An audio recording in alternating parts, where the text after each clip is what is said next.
Olá pessoal, bem-vindos ao meu canal. Hoje nós vamos fazer uma miniatura de um atabaque, tá? É um acessório que vai vir junto com a peça.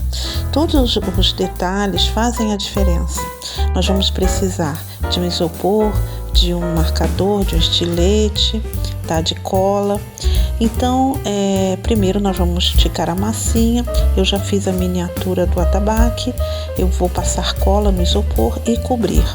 Depois eu vou fazer as marcações, tá? Eu espero que vocês gostem. Não deixem de se inscrever no canal, compartilhar e curtir. Isso ajuda muito o canal a crescer. Eu espero que vocês gostem e até a próxima.